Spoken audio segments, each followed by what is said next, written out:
いきなり長期金利が 2.54% ってかなり見ない数字じゃん。27年ぶりの高さなのだ。空気が一気に張り詰めた感じがするのだ。じゃあこの話から行くわ。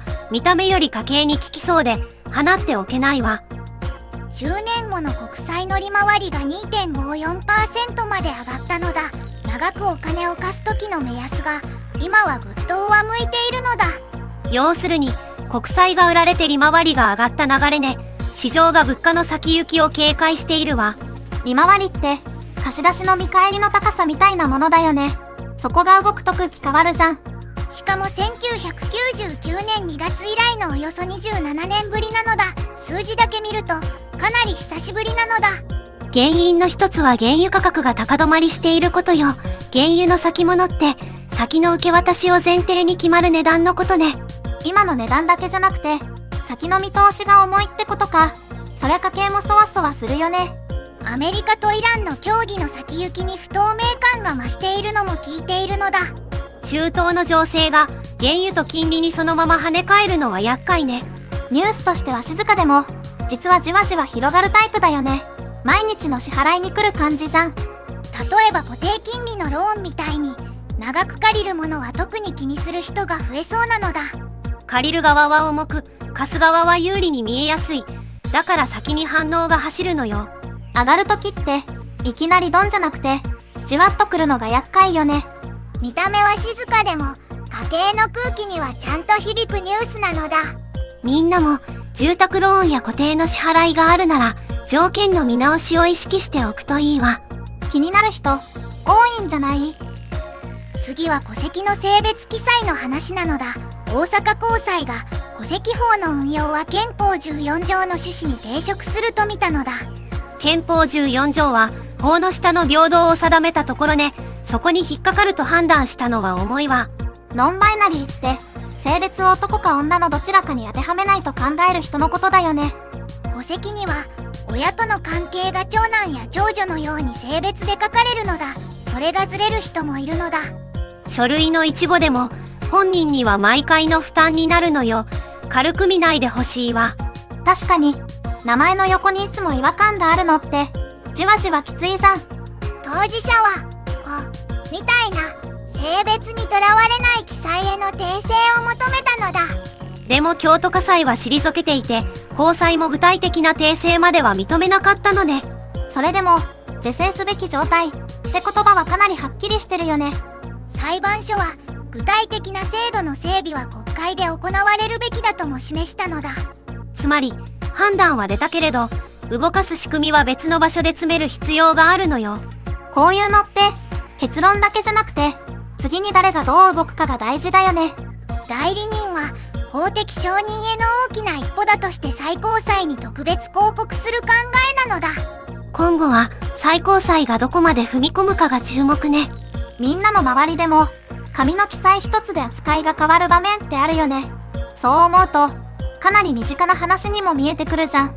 書類の一言がその人の毎日を軽くも重くもするのだ。次は岩国道の事故を受けて新潟県が部活動での移動の実態を調べるのだ。生徒1人が亡くなって合わせて20人が重軽傷。まずはそこを重く受け止めないといけないわ。遠征って普段は見えない移動の部分にまで気を配らなきゃいけないよね。今月6日福島県郡山市の磐越自動車道で事故が起きたのだ。新潟市の北越高校ソフトテニス部の生徒たちが乗っていたのだ。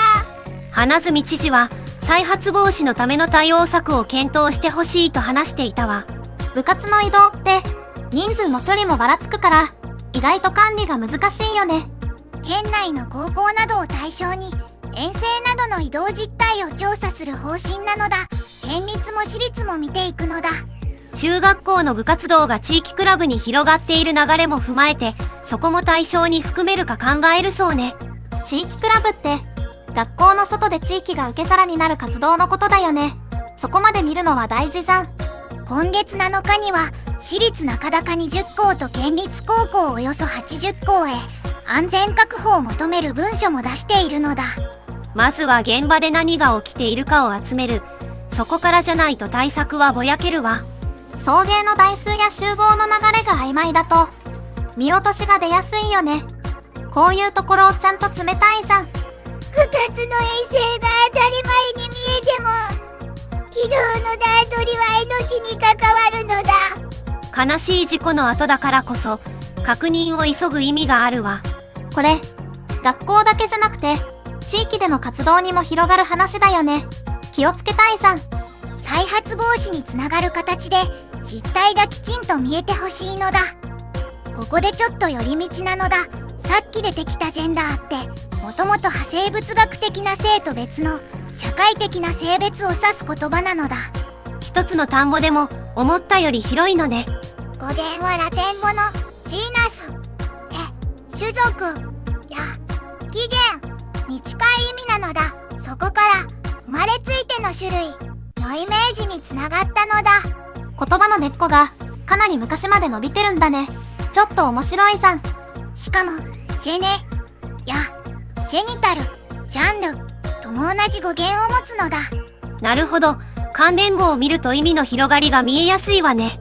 20世紀初頭には文法上の性を指す言葉としても使われていたのだ。言葉って時代で役割が変わるのだ。今日は数字も制度も安全もどれも生活の近くにつながっていたのだ。コメントで気になったところを教えてね。概要欄にリンクもあるよ。今日の話、どれも重みがあったわ。また次回ね。じゃあまたなのだ。